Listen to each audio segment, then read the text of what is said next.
You set me up! Amara screamed, lunging at Tundi with her fists raised. Two police officers grabbed her arms mid-strike, yanking her back before she could reach him. She twisted violently against their grip, her silk nightgown twisting around her legs, her bare feet slipping on the marble floor. You lying bastard! You forged those documents! Tundi stood 3 feet away, hands casually in the pockets of his navy caftan, his face utterly blank. No shock, no defensiveness, just cold, practiced calm. Let me go, let me... She lunged again, and this time one officer wrapped his arm around her waist, lifting her off the ground as she kicked and screamed. Tunda didn't even flinch. He just watched her unravel with the detached interest of a man observing a problem he'd already solved. You stole from my company, Tunda said flatly, on his voice cutting through her screams like ice. The evidence is clear. That's a lie, Amara's voice cracked, raw and desperate. The officers forced her down into one of the leather armchairs, each holding a shoulder to keep her seated. She was shaking now, her whole body vibrating with fury and terror. You know it's a lie. Detective Okonkwo, a heavy-set man with sweat stains darkening his uniform shirt, stepped forward and gestured toward the glass coffee table. Documents were spread across its surface like accusations made flesh. Bank statements, transfer receipts, official fraud reports stamped with government seals. Mrs. Adebayo, the detective said, his tone professional and unmoved. We have 17 unauthorized wire transfers from Adebayo Holdings to an offshore account registered under your name. The total amount is $3.2 million, transferred over 6 months. Amara's vision blurred. I don't have an offshore account, she whispered, then louder. I don't have an offshore account. She whipped her head toward Tunde, her braids flying. Tell them! You know I would never steal from you! But Tunde's expression didn't change. His eyes, the same eyes that used to soften when he looked at her, were flat, dead. I trusted you with everything, he said quietly. I gave you access to the company accounts. I made you a signatory. I treated you like a partner, and you betrayed me. The words hit her like a physical blow. 8 years of marriage. She'd stood by him when his business was just a dream scribbled on napkins. She'd used her own savings to help him register the company. She'd hosted dinners for potential investors, played the perfect wife while he built his empire. And now he was looking at her like she was nothing. That's when she saw her. Vanessa. Standing near the staircase in the shadows, wearing a cream blouse and fitted jeans, her face carefully arranged into an expression of shock. Mouth slightly open, eyes wide.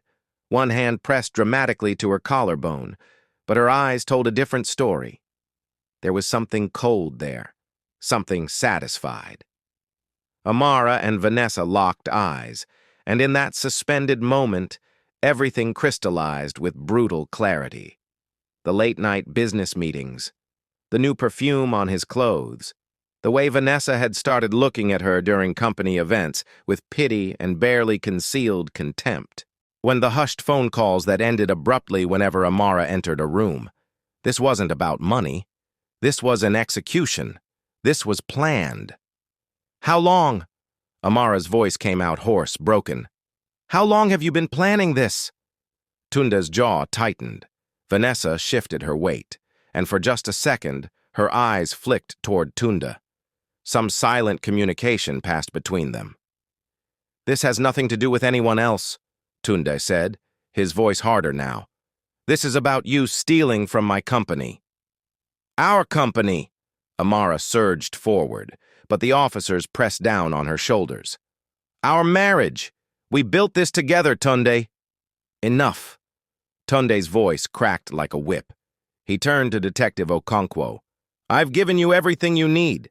The account statements, the forged authorizations. All of it. You're doing this so you can be with her, Amara said, looking at Vanessa now.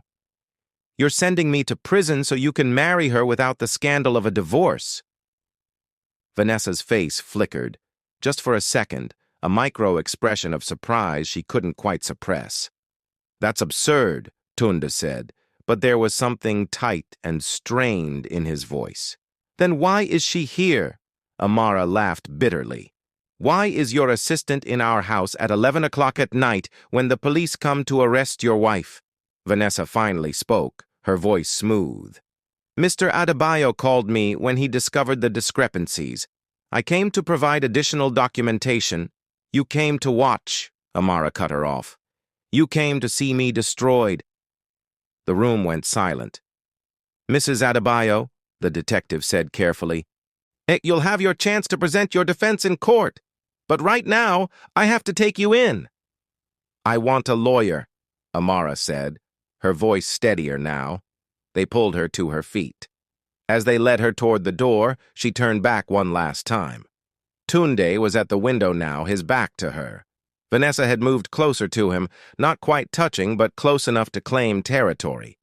"Tunde, please," Amara's voice broke. "Just tell them the truth." He remained perfectly still, silhouetted against the city lights. Vanessa turned instead, and this time she didn't bother hiding the cold satisfaction in her gaze. 3 weeks later. The courtroom was smaller than Amara had imagined.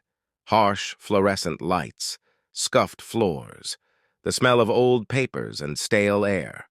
Her lawyer, Mr. Chukwuma, was a thin man in his 50s with wire-rimmed glasses, cheap, inexperienced, clearly out of his depth. Across the aisle sat Tunde's legal team, 3 lawyers in expensive suits, moving with the confidence of people who'd already won. The prosecution laid out their case with brutal efficiency. 17 wire transfers, $3.2 million, an offshore account with her supposedly forged signature, bank statements, email trails, digital footprints. It was airtight, perfect, completely fabricated. But she couldn't prove it. Then came the moment she'd been dreading. The prosecution calls Mr. Tunde Adebayo to the stand. Tunde walked to the witness box, placed his hand on the Bible, and sat down. His face was a perfect mask of pained dignity. "She's my wife," Tunde said quietly when asked about their relationship.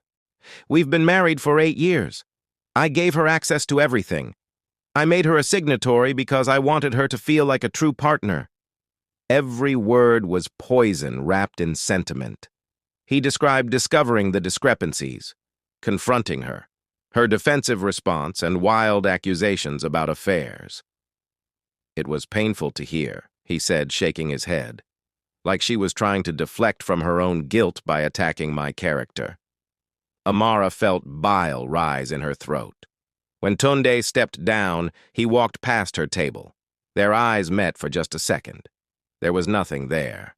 No regret, no conflict, just cold, empty certainty. "The verdict, on the charge of embezzlement, we find the defendant guilty. On the charge of fraud, we find the defendant guilty." The judge's voice was stern.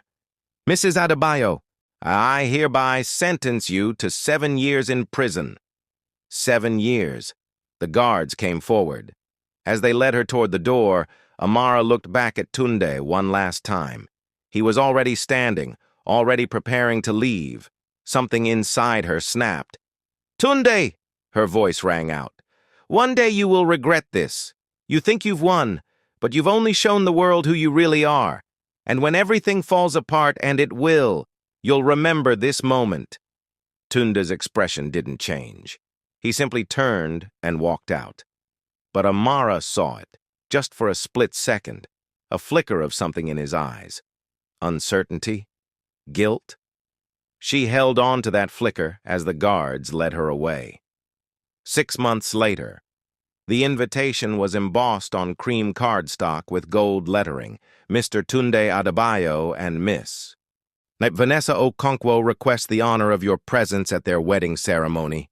Same church where he'd married Amara, same marble floors, same altar where they'd promised forever. Vanessa wore white, her smile radiant. Tunde stood waiting in a custom tuxedo. Some guests whispered about Amara, about the trial, But Tunde had done damage control. Society had moved on. They exchanged vows. They kissed to applause and camera flashes.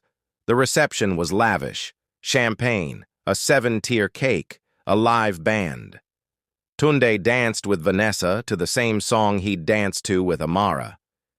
"We did it," Vanessa whispered. "We're finally together." "Yes, we are," Tunde smiled. But later, alone in the bathroom, he caught his reflection in the mirror. He looked successful, powerful, happy. But there was something missing in his eyes, something hollow, and he shook off the feeling and returned to the party. After all, he'd won, hadn't he? Meanwhile, 400 kilometers away, Kirikiri Maximum Security Prison was everything the name suggested. Amara lay on a thin mattress in cell block C, staring at the water-stained ceiling. She could hear women crying, guards shouting, the clang of metal doors, rats in the walls. 6 months here. Every day felt like a year. She'd heard about the wedding through another inmate. The dress, the flowers, the expensive reception, how beautiful they looked together, how happy they seemed. Amara pulled the thin blanket over her head and let the tears come. This was her life now. 7 years of this. By the time she got out, she'd be 38. Her youth gone, her reputation destroyed. Her husband married to someone else. There was nothing left. Nothing to hope for, nothing to fight for. She was broken. Completely broken. If the person you trusted most betrayed you like this, would you fight back or walk away? Comment below. Prison was not what Amara imagined. It was worse. The first thing that hit her was the smell, sweat, mildew, and something sour she couldn't identify. The walls of cell block C were painted a dingy gray that might have once been white. Water stains bloomed across the ceiling like grotesque flowers. The fluorescent lights flickered constantly, casting everything in a sickly, unstable glow. Cold, dirty, humiliating. Those 3 words became her reality. Cell 14 was barely 8 feet by 10 feet. 2 metal bunk beds bolted to opposite walls. A bucket in the corner that served as a toilet. A small barred window so high up she couldn't see through it, only glimpse the rectangle of sky that shifted from gray to black and back again. The first night, Amara cried. She tried to do it silently, pressing her face into the thin, scratchy pillow that smelled of bleach and other people's despair. But the sobs came anyway, shaking her entire body, making the metal bed frame creak with each heave of her chest. She cried for her freedom, for her marriage, for the life that had been ripped away from her, for 8 years of loyalty rewarded with betrayal, for Tunde's face as he testified against her, so calm, so convincing, so utterly devoid of love. She cried until there was nothing left inside her but hollow emptiness. Then a voice spoke from the darkness. "You are not the first woman destroyed by a powerful man." Amara froze. She'd forgotten about her cellmate. In the chaos of processing, the strip search, the delousing, the fingerprinting, the inventory of her belongings that fit into a single plastic bag, she hadn't really registered the older woman sitting quietly on the lower bunk across from her. "And you won't be the last," the voice continued. It was calm, measured, almost gentle. Amara wiped her face with the back of her hand and sat up. In the dim light filtering through the corridor, she could make out a figure. A woman, maybe in her 60s, sitting cross-legged on her bunk, like she was meditating in a temple rather than rotting in a prison cell. "I'm sorry," Amara whispered hoarsely. "I didn't mean to wake you." "I wasn't sleeping." The woman shifted, and Amara caught a glimpse of her face. Dark skin lined with age, but somehow still beautiful. Sharp. Intelligent eyes that seemed to see everything. Gray hair cropped close to her scalp. "I never sleep much anymore. After 16 years in here, you learn that sleep is just another way to waste time." 16 years? Amara's voice cracked. 16 years, 3 months, and 12 days. The woman smiled, but it didn't reach her eyes. But who's counting? Amara didn't know what to say to that. 16 years. She couldn't imagine it. 7 years already felt like a death sentence. 16 was incomprehensible. "What's your name?" the woman asked. "Amara. Amara Adebayo." "Ah, the banker's wife." The woman nodded slowly. "I heard about your case. It was all over the news. Your husband testified against you." The words were like a knife between her ribs. Amara looked away. "My name is Ifunanya," the woman said. "Ah, but everyone here calls me Mama Ifunanya." The days blurred together. Wake up at 5:30 a.m. to the harsh clang of bells. Line up for roll call. Shuffle to the canteen for a breakfast of watery pap and stale bread. Work detail, cleaning toilets, scrubbing floors, whatever the guards assigned. Lunch, more work, dinner, lockdown at 6 p.m. Repeat, repeat, repeat. Amara tried to ignore Mama Ifunanya at first. She didn't want to talk, didn't want to make friends, didn't want to accept that this was her life now. But Mama Ifunanya was patient. She didn't push, didn't pry.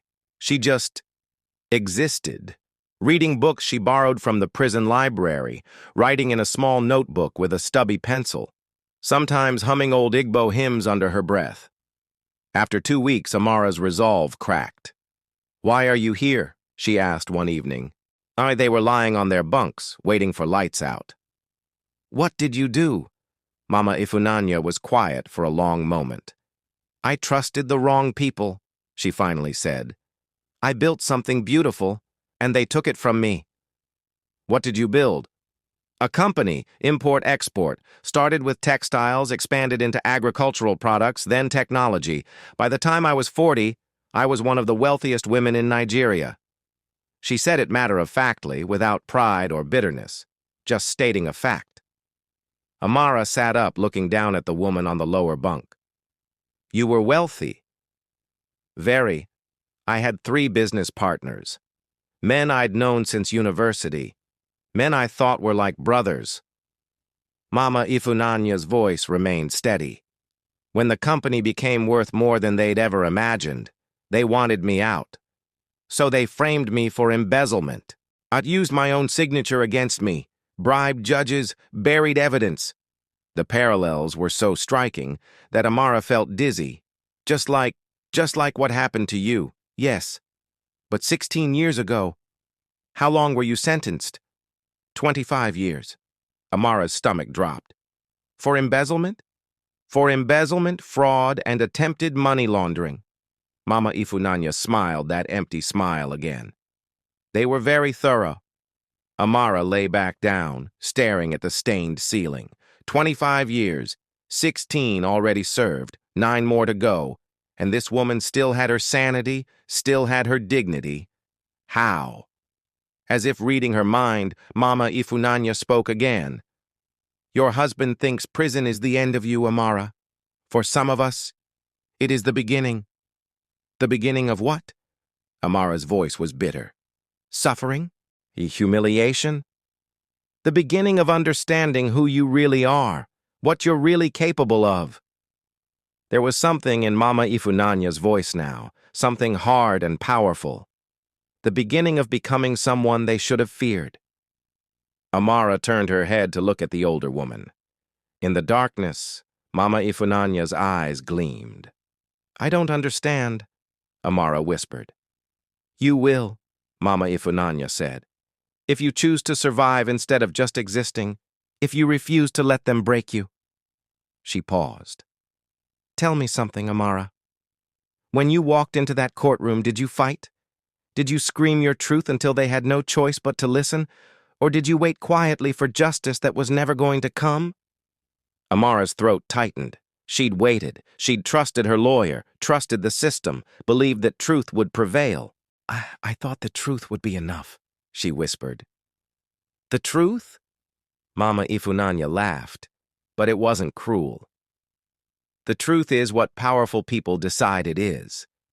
Your husband decided you were guilty. And the world believed him because he had money, influence, and a good story? That's how power works. Then what's the point? Amara felt tears prickling her eyes again. If the truth doesn't matter, if justice doesn't exist, what's the point of anything?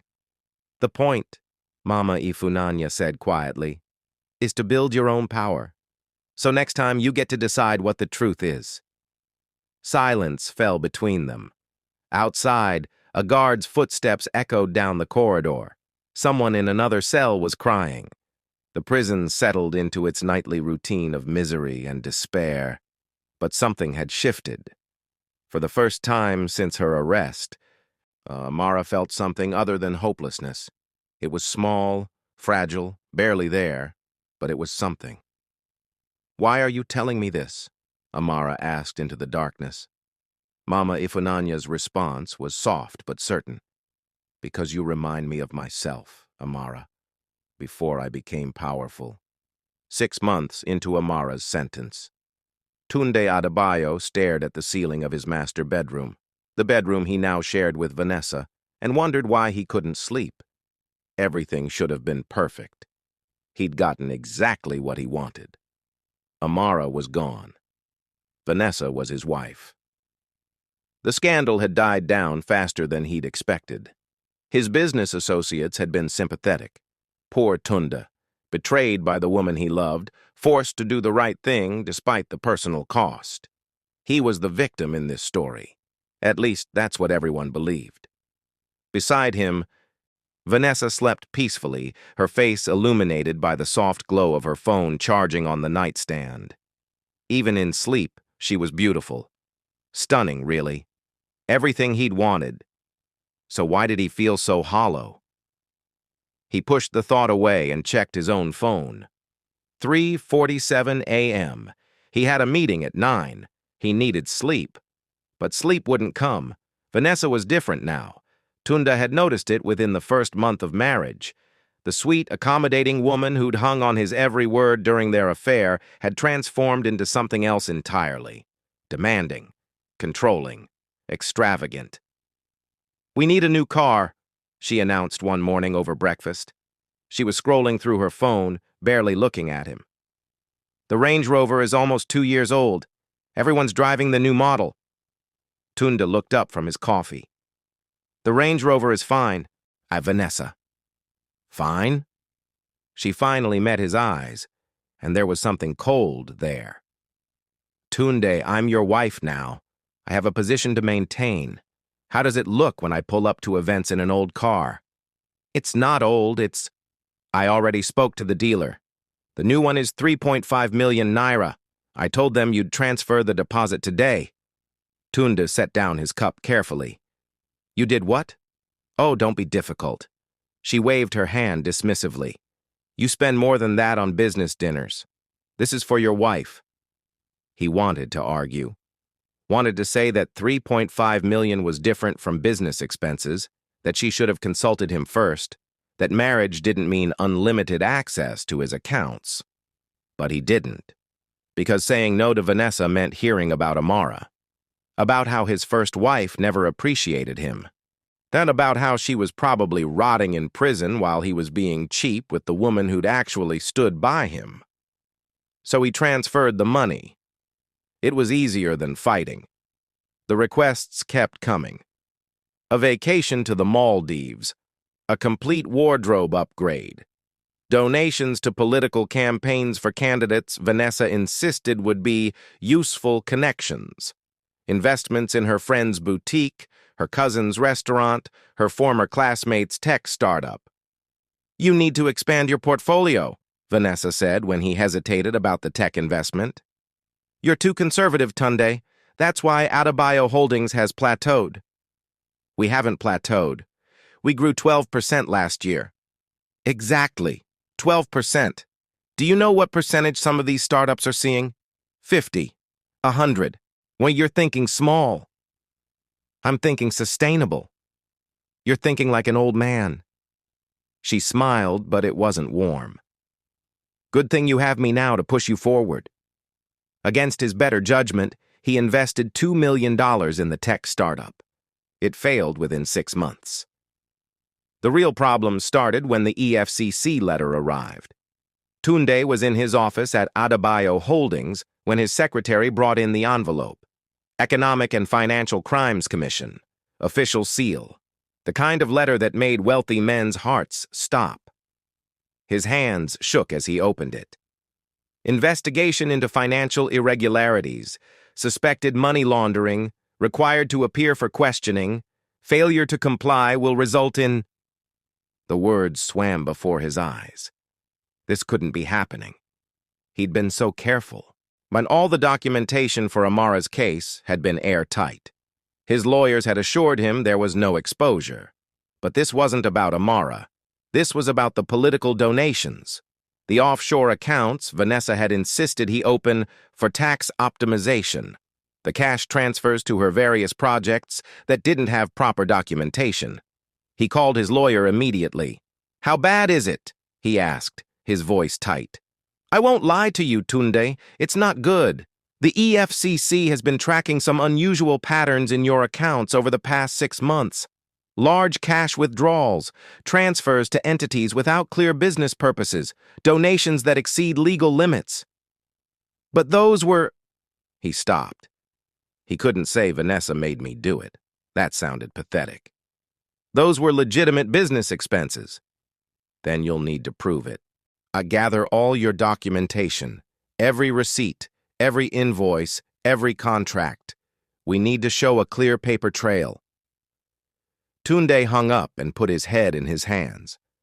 How had this happened? 6 months ago, he'd been untouchable. Now he was being investigated by the same agency that had validated his case against Amara. The irony wasn't lost on him. When he told Vanessa that evening, her reaction shocked him. "How much are we talking about?" she asked. "Not are you okay or how can I help? Just how much?" "They might freeze the accounts pending investigation. We need to be careful about spending until..." "Freeze the accounts?" Her voice went shrill. "Tunde, I have the charity gala next week. I already ordered a custom dress, and we're supposed to go to Dubai next month. Vanessa, this is serious. I could face charges." "Then fix it." She stood up, but her hands clenched. "You're Tunde Adebayo. You have lawyers. You have connections. You made your first wife's embezzlement case stick. Make this go away." The words hung in the air between them. "You made your first wife's embezzlement case stick." Said so casually, so carelessly, like it was just another business transaction. Tunde looked at his new wife, really looked at her, and for the first time he saw her clearly. She didn't love him. She loved what he could give her. And now that he might not be able to give her everything she wanted, the mask was slipping. "I need some air," he said quietly, standing up. "Where are you going?" "Out." "Tunde, we need to talk about..." But he was already walking toward the door. He drove aimlessly through Lagos, the city lights blurring past his windows. He ended up at Bar Beach, parked overlooking the water, listening to the waves crash against the shore. His phone buzzed, Vanessa calling. He ignored it. It buzzed again. A text this time. "Don't be childish. Come home. We need to strategize." Strategize. Like his potential imprisonment was just another business problem to solve. Another text. "Fine. Stay out. But you're still transferring money for the dress tomorrow." Tunde turned off his phone and sat in the darkness. Somewhere, 400 kilometers away, Amara was sleeping in a prison cell, paying for crimes she didn't commit, suffering because of his ambition and his weakness. And he was here, married to the woman he'd destroyed his life for, realizing too late that he'd made a catastrophic mistake. But it was too late now. Wasn't it? Meanwhile, in Kirikiri prison, Mama Ifunanya had been true to her word. Over the past 6 months, she'd been training Amara. Not physically, though the prison work details had made Amara stronger, but mentally. "Read this," Mama Ifunanya would say, handing her books from the prison library. Business strategy, corporate law, economic theory. Books that seemed useless in a prison cell but that Mama insisted were essential. "Why?" Amara asked once. "What's the point of learning about mergers and acquisitions when I'm in here?" "Because you won't be in here forever," Mama Ifunanya replied. "And when you get out, you need to be ready." "Ready for what?" Mama Ifunanya smiled. "To build something they can never take from you." Amara didn't fully understand, but she read the books anyway. She studied, she learned, and slowly, something inside her began to change. She stopped crying herself to sleep, and stopped thinking about Tundi and Vanessa, stopped dwelling on what she'd lost. Instead, she started thinking about what she could become. The other inmates noticed.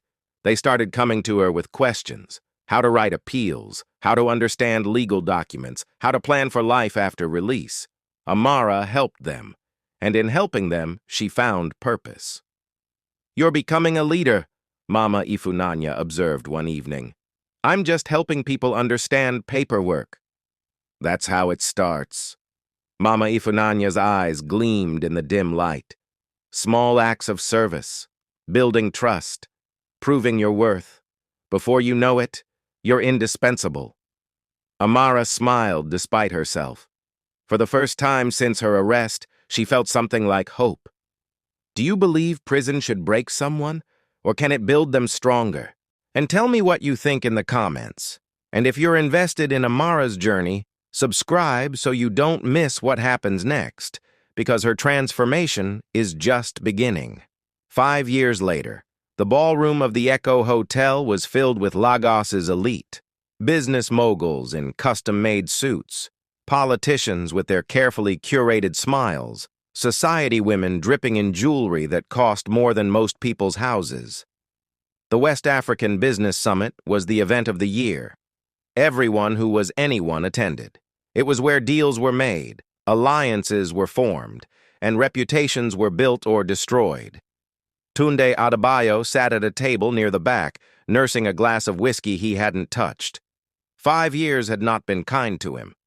The EFCC investigation had dragged on for 18 months before they'd finally cleared him. Barely. His accounts had been frozen during that time. His business had hemorrhaged clients. His reputation, once spotless, was now permanently tarnished. Vanessa had left him 2 years into the investigation.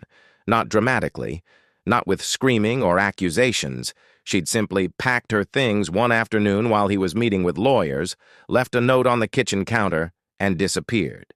The note had been brief. "I didn't sign up for this. Don't try to find me." He'd heard through mutual friends that she was in Dubai now, married to a Lebanese businessman.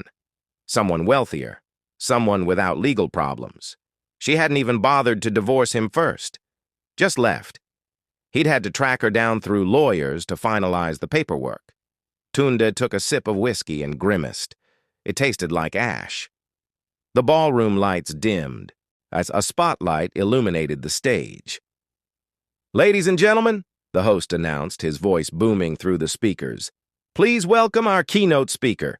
She's the CEO of one of Nigeria's fastest-growing agro-export corporations, a philanthropist, and an inspiration to entrepreneurs across West Africa. Please give a warm welcome to Mrs. Amara Adebayo." Tunde's glass slipped from his hand. It hit the table with a dull thud, whiskey splashing across the white tablecloth, but he barely noticed. Because walking onto that stage, elegant and commanding in a tailored navy blue suit, was his ex-wife, Amara. But not the Amara he remembered. This woman moved with confidence that bordered on power. Her hair was cut short now, natural, framing her face in a way that made her look regal. She wore minimal jewelry, just a simple gold watch and small earrings, but she didn't need adornment. She was stunning. The audience applauded as she took her place behind the podium. She smiled, warm, genuine, and waited for the noise to die down. Tunde couldn't breathe. "Thank you," Amara said, her voice clear and strong. 5 years ago, I was released from Kirikiri Maximum Security Prison. I had nothing, no money, no connections, no reputation, just a prison record and a determination to rebuild my life. The audience was silent now, hanging on every word. I could have been bitter. I could have spent my energy seeking revenge against those who wronged me. But a wise woman I met in prison taught me something important. Revenge is small. Building something meaningful, that's power. Tunde's hands were shaking, and he gripped the edge of the table. With the help of mentors and partners who believed in me, I started small. A cooperative for women re-entering society after incarceration. We began with small-scale farming, cassava, plantains, vegetables. We sold at local markets. She clicked a remote, and a slide appeared behind her showing a small group of women in a field, smiling despite the dirt on their hands and the sweat on their faces. Within 2 years, we'd expanded to export. Within 3, we were partnering with international distributors. Today, Ifunanya Agro-Export employs over 500 women across 6 states. 70% of them are formerly incarcerated. 100% of them are given a second chance at dignity. The applause was thunderous. Amara continued, talking about sustainable farming practices, economic empowerment, and the importance of rehabilitation over punishment.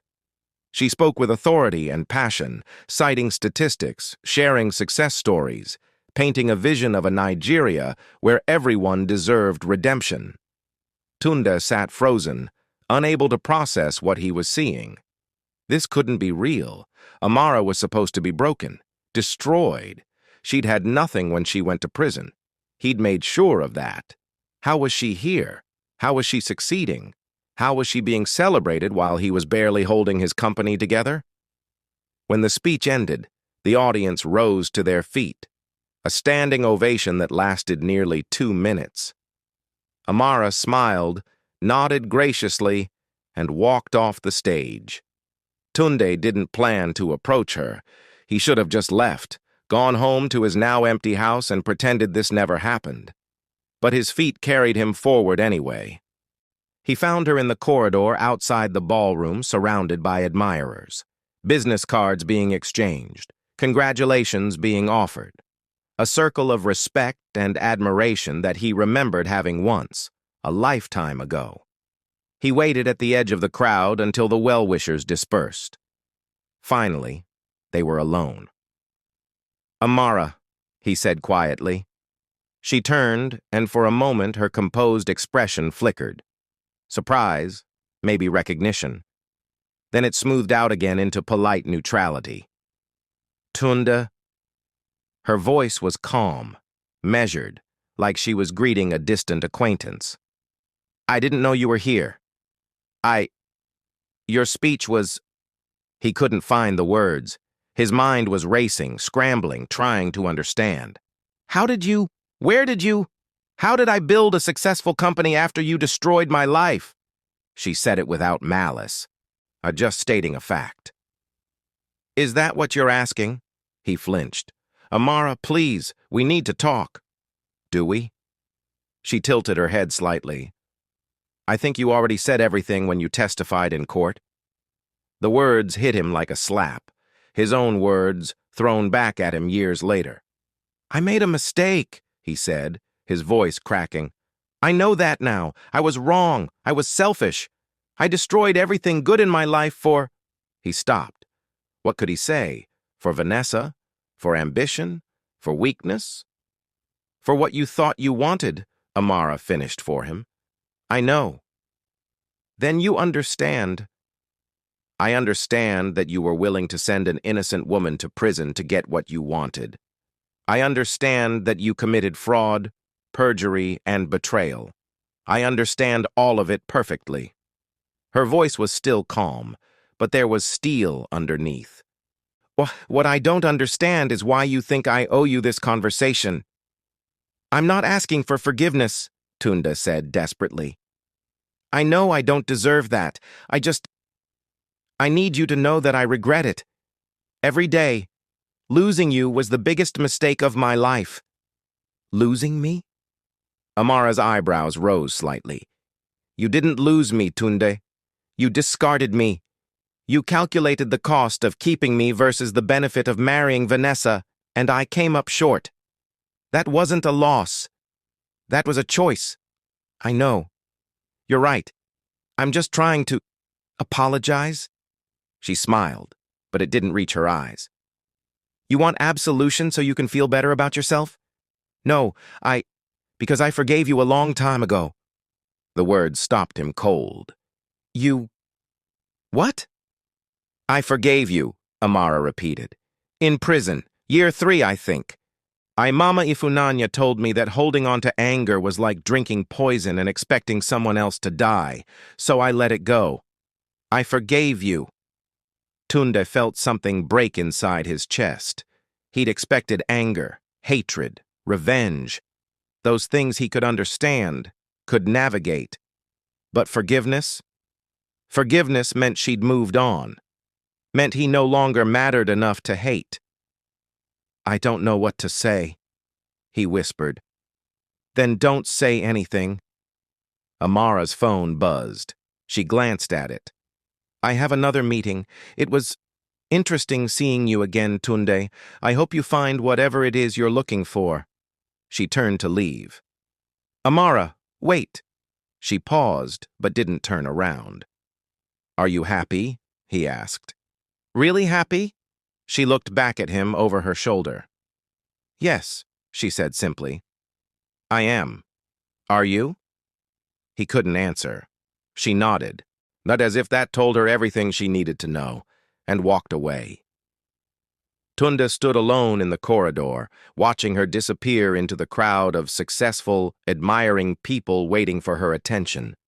And for the first time in 5 years, he allowed himself to cry. Not for what he'd lost, but for what he'd thrown away. 2 years later, Tunde stood in the small living room of his 2-bedroom apartment in Surulere, staring at the eviction notice in his hand. The mighty had fallen, and the fall had been spectacular. After the EFCC investigation, his major clients had quietly moved their business elsewhere. Nothing personal, they'd said, just protecting our brands. His investors had pulled out. His properties had been sold to cover debts. Adebayo Holdings had collapsed 18 months ago. The company name now just a cautionary tale in business schools. The mansion in Lekki, auctioned, the cars, repossessed, the reputation, destroyed. He was 52 years old and starting over with nothing. Actually, less than nothing. He had debts, legal fees, and an eviction notice giving him 30 days to vacate. His phone rang. Unknown number. Probably another creditor. He answered anyway. What did it matter anymore? Mr. Adebayo? A woman's voice, professional and crisp. Yes. This is Grace Okonkwo from First Bank. I'm calling about your loan application. I'm afraid we won't be able to approve it at this time. Your credit history... I understand, Tunde interrupted. He'd heard variations of this speech a dozen times. Thank you for your time. He hung up and sat down on the worn sofa, one of the few pieces of furniture he still owned. The apartment was quiet. Too quiet. No wife, no children, no friends who'd stuck around when the money dried up, just him and his regrets. He picked up the remote and turned on the television, desperate for any distraction. A commercial flickered onto the screen, and his breath caught. It was a billboard advertisement, but the camera zoomed in to show the details.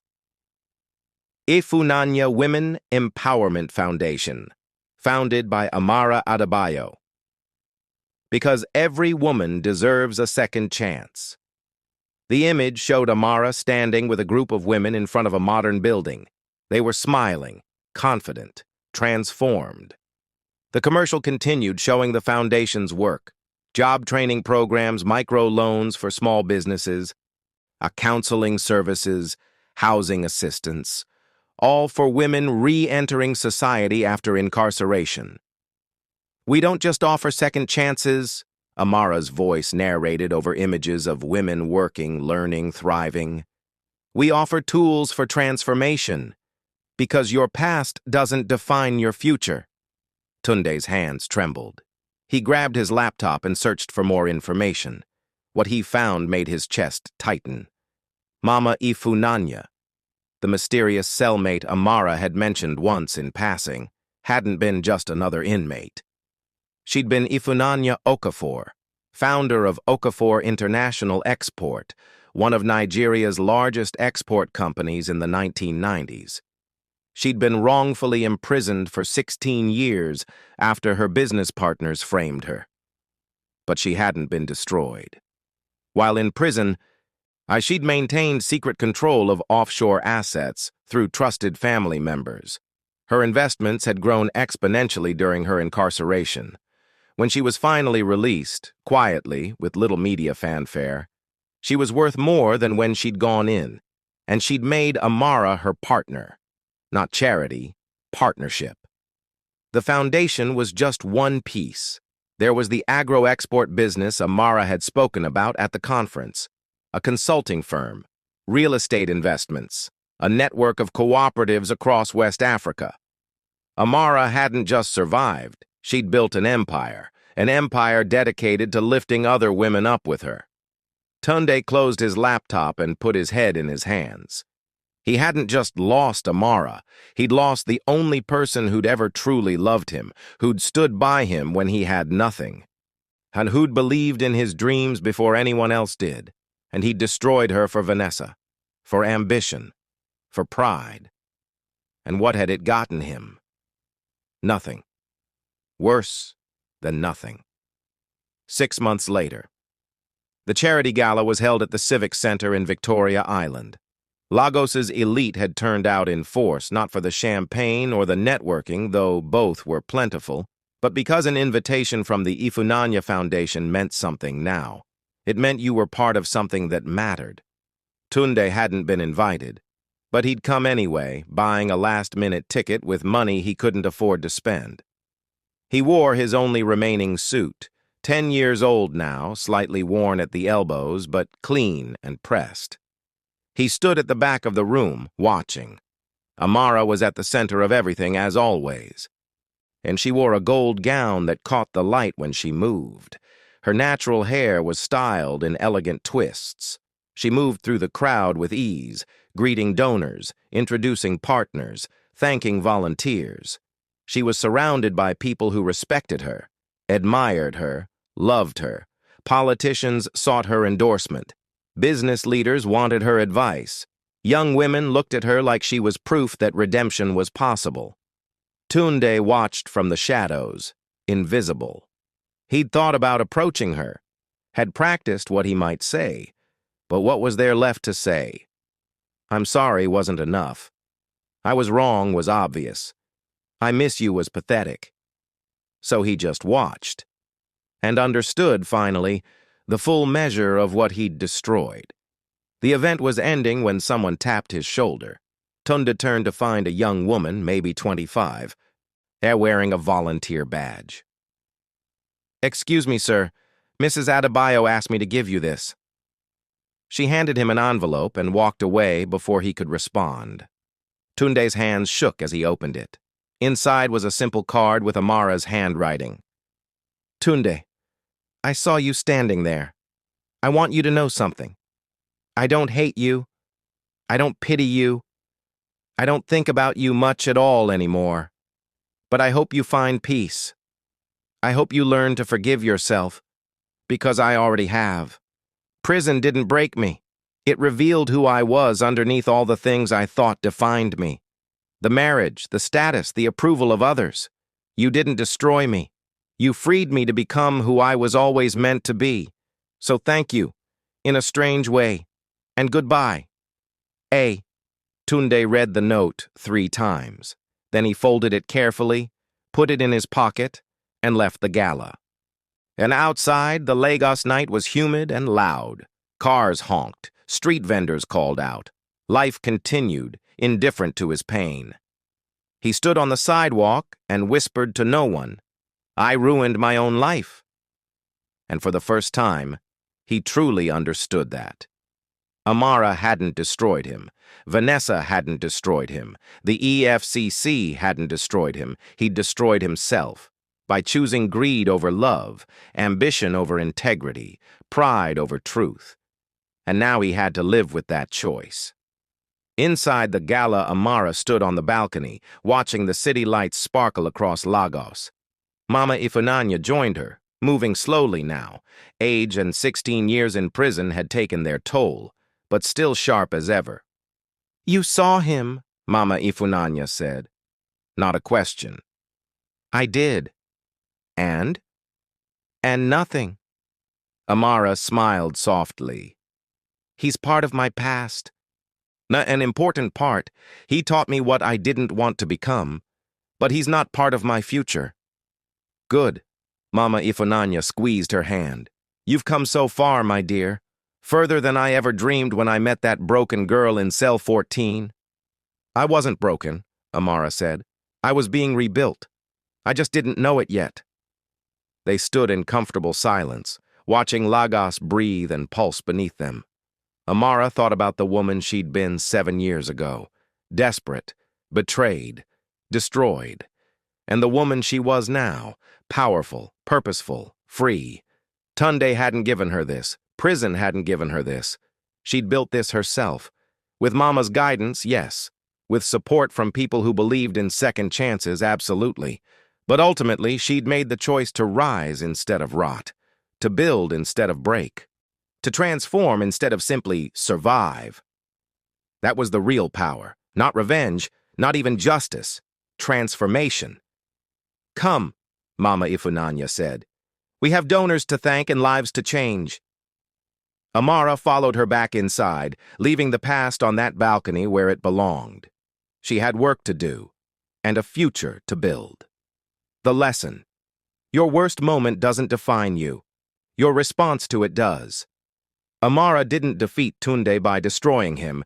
She defeated his betrayal by refusing to let it define her worth. Real power isn't found in revenge, but in becoming so focused on your own growth that those who hurt you become irrelevant to your story. Sometimes the people who break you are actually breaking the chains that were holding you back from who you were meant to become. What hurts more, losing someone, or watching them become greater without you? Share your thoughts below. And if this story moved you, if Amara's journey reminded you that your setbacks can become setups for something greater, drop a comment and subscribe. Because every ending is just a new beginning waiting to be written. Your comeback story could be next.